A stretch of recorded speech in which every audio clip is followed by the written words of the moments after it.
বন্ধুরা দেখো আজকে করে নিচ্ছি ঢ্যাঁড়সের ঝাল। এখানে ঢ্যাঁড়স আর পেঁয়াজ কেটে রেখেছি, তেল এখানে গরম হচ্ছে আর আমি এখানে এগুলো কেটে রেখেছি দেবো।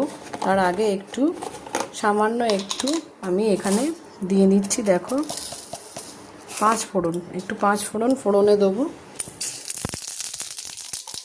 ফোড়নটা একটু হয়ে যাবে,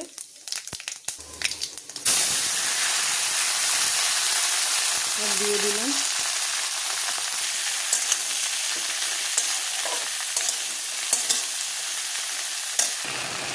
দেখো আমি এখানে নুন দিয়ে দিচ্ছি, নুনটা স্বাদ মতো দেবে। আর তারপরে দিচ্ছি হলুদ গুঁড়ো, তারপরে দিচ্ছি একটু লঙ্কা গুঁড়ো। এগুলোকে মিক্সড করে নিচ্ছি।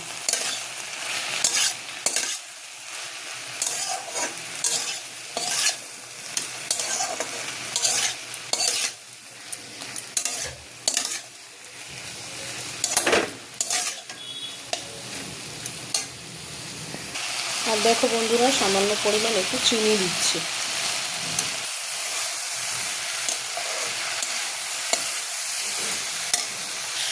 দেখো সব মশলাগুলো আমি মিক্সড করে নিয়েছি। এবারে একটু ঢাকা দিয়ে করব, বেশি জল দেবো না, পরে দেবো। এখন একটু ঢাকা দিয়ে দিচ্ছি।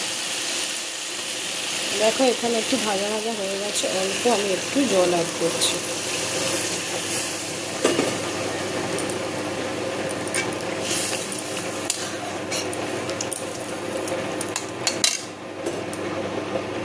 জাস্ট ঢ্যাঁড়সগুলো একটু সেদ্ধ হওয়ার মতো জল দেবে, ব্যাস। এবার দিয়ে ঢাকা দিয়ে দেবো।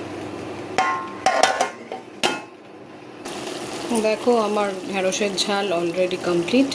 এরকমই থাকবে, একটু ঝোল থাকবে। আমি নামিয়ে নেব। কেমন লাগলো আমার এই রেসিপিটা অবশ্যই